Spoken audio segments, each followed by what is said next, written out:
Um, I wasn't honestly sure if I was going to make this video. I don't really think I should be on camera right now, but I've learned over this year that the quarantine dream is not just a fun and silly show that I do for you guys. It also tends to be a place that's therapy for me when big things happen and when I'm in a place that I hadn't been in, and that's been happening a lot this year. And it's weird that it's documented, but since I put out videos to you guys every week, I can't just pretend like I'm not living in the real world and that the things that happen in the real world don't affect me. Last night, we learned that Chadwick Boseman passed away from cancer, and we've heard many people die, famous people that you have attachments to. Kobe earlier this year.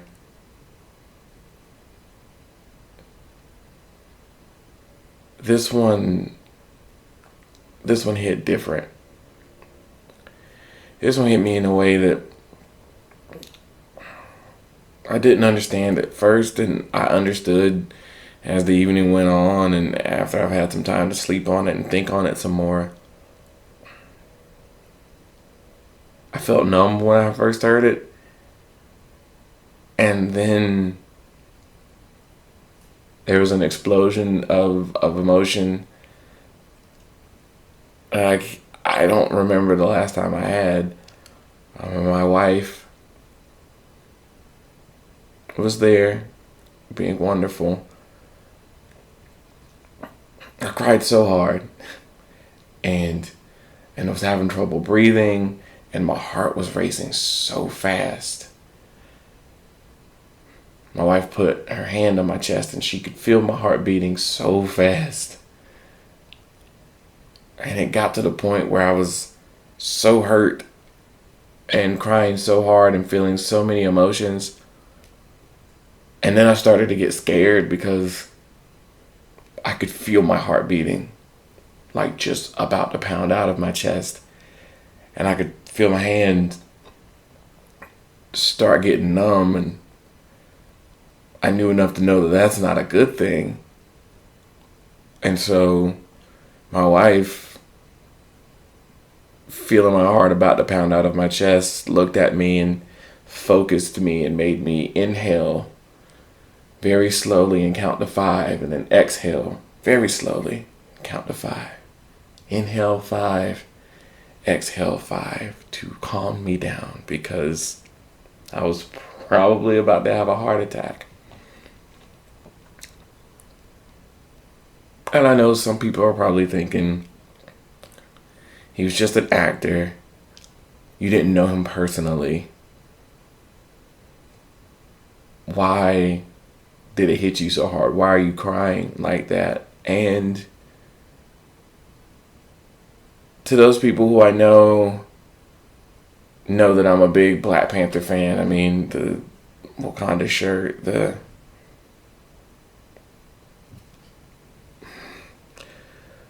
royal Wakandan ring, the helmet that normally sits back there in every video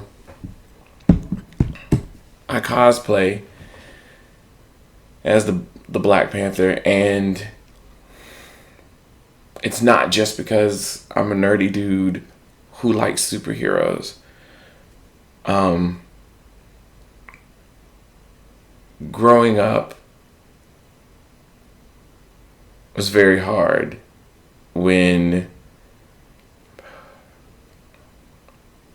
you're a little black kid and there're just things that you can't do because you're different.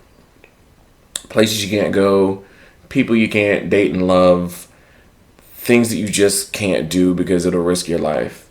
And for a lot of kids, comic books and superheroes were like a way out. It was a way to escape the current situation. And I loved all superheroes. I loved the Power Rangers, Spider-Man, Batman, Superman, all of them. I, like every other child, wanted to be a superhero. And I pretended to be Spider-Man, and I pretended to be Superman and Batman and members of the X-Men and all that. But it wasn't ever quite right, because there weren't any superheroes that looked like me. I've been a big kid my whole life, and when I grew up and got to a point where I realized there was this thing called cosplay, that you could dress up and be a superhero as an adult, and people wouldn't judge you. They would embrace you. That was amazing. And the first time I dressed up as my favorite doctor from Doctor Who, I dressed up as the 10th Doctor. And I went to my first Comic-Con, and it was great. There were a lot of people that were like, "Oh, that's a great outfit." I had the coat and the suit, and it was legit. I even met David Tennant, the 10th Doctor himself, and people loved it. But there were a large majority of people that would say, "Oh, that's great. Maybe one day the Doctor will be black." Or if Idris Elba played the Doctor, you'd be a great, cosplay. Because even though I dressed up, put on the clothes, and had the sonic screwdriver and did the whole thing, the Doctor from Doctor Who is white. They've all been white.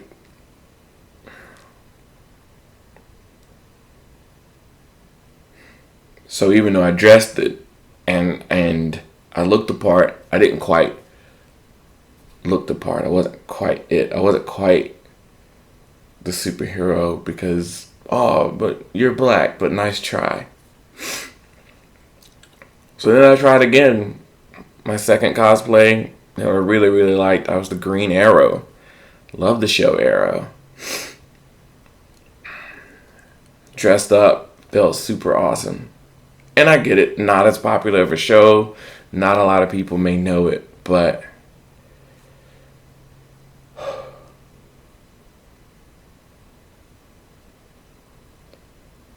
I got people coming up to me and they're like, "Man, I see what you're doing. You're like Diggle."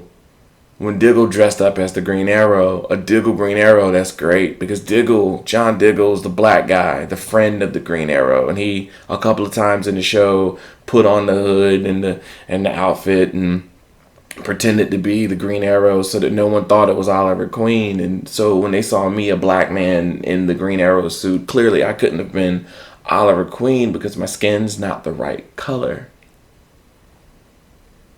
I had to be the black version.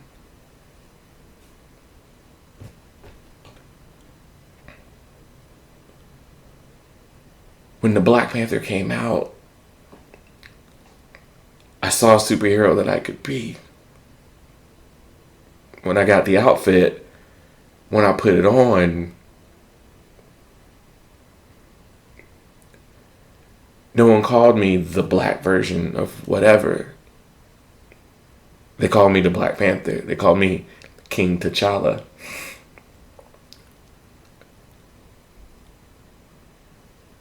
I was finally able to be a superhero by emulating a superhero that looked like me. The thing I didn't have as a child, as an adult. And when I walked around those Comic-Cons, people, the respect, it was strange because you don't understand that Black Panther wasn't just a movie. It was a cultural phenomenon for black people because for so many years, all we see on TV is black people as criminals and thugs and the dumbest people and less than. We're always seen as less than. But in Wakanda, In Black Panther, we were the smartest people in the room. We were kings and queens. We were people. And it meant so much. There's so many people that went to see that movie that had never seen a comic book movie, that wasn't into action movies or any of that, but they wanted to see black people represented in a respectful way.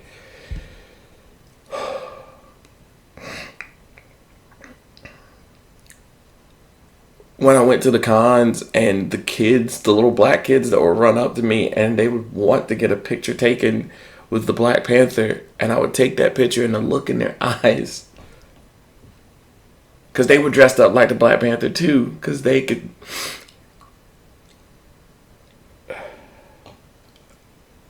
Because they had a superhero. See, I had such a connection to it because I didn't have that growing up. But dressing up like the Black Panther and going to these Comic Cons, I could give those kids something that I didn't have. They could take a picture with their hero that looked just like them. They didn't say, hey, you're a dude dressing up as the Black Panther. They said, hey, Mr. Black Panther, can I take a picture with you? They looked at me with awe in their eyes as if I was Chadwick Boseman.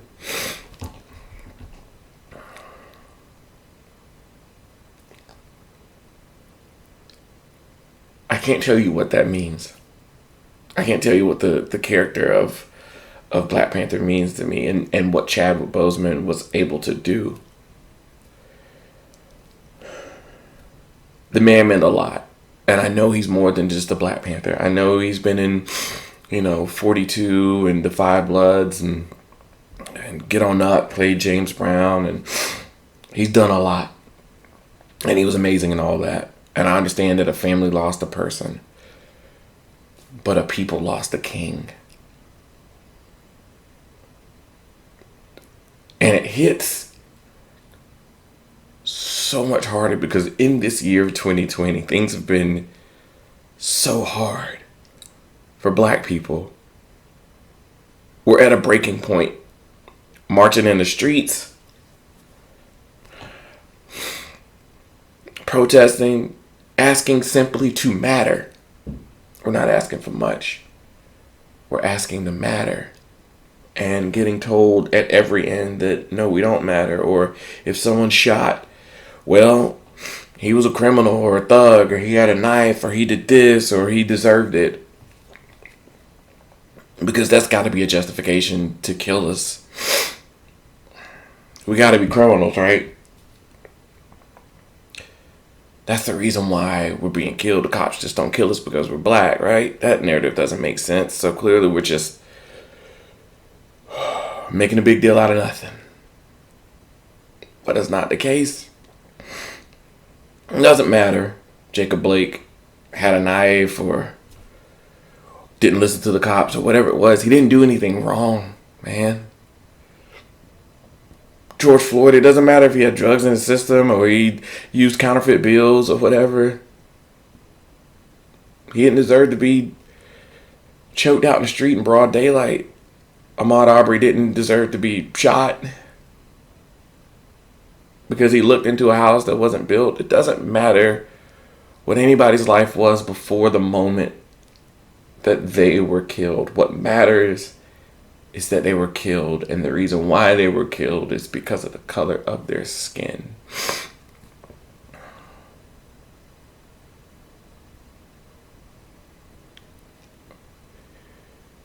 This hits hard because at a moment where we're fighting so hard and we have so very little as a people to look up to unify under, the Black Panther was that.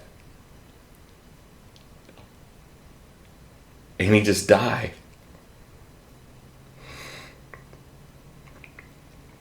Like, that's an unnecessary kick. Completely unnecessary, 2020. I lost my hero. We, as a people, as a black people, lost a hero in a time where we need it most.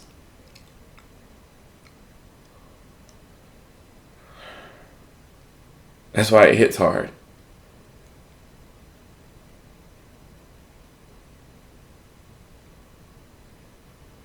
I got my Black Panther cut. I'm just gonna grow it out like Chadwick has his hair, so that whenever I dressed up next year at the con, I could be more authentic.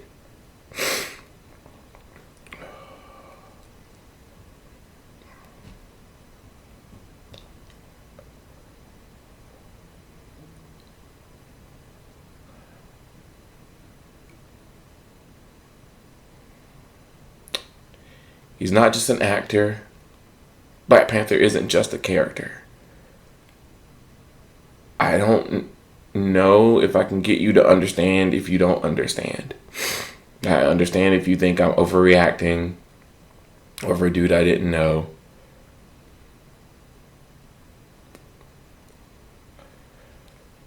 But we finally had a representation of a positive image.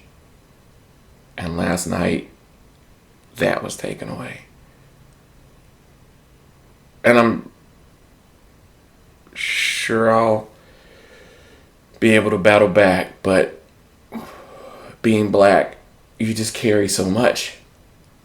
Worrying every day about dying when you turn a corner, or running a stoplight, or just walking to an apartment or whatever. It's just a life or death thing every single day, and any little thing can just break down that dam, and my dam broke. Hadn't had it patched up since the last time, so it broke even harder this time.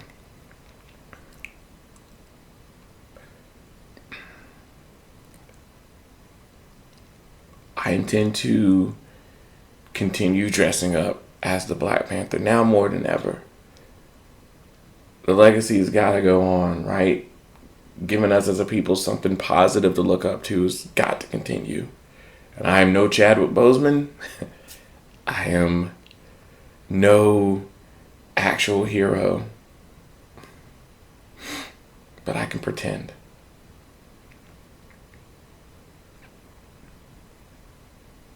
I can make believe. And right about now, 2020 could use a lot of make believe.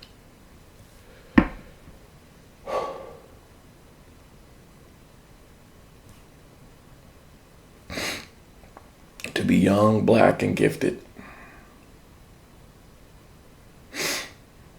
I didn't choose to be black. I was born black. And even though every day is a harder day than any white person will ever imagine or realize, if given a chance, I wouldn't trade it for a second. Because there's power and there's beauty in being black.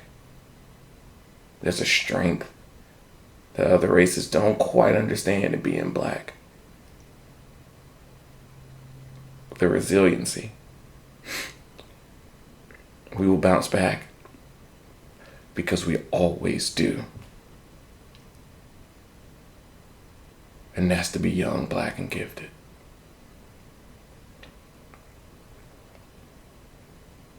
Stay golden.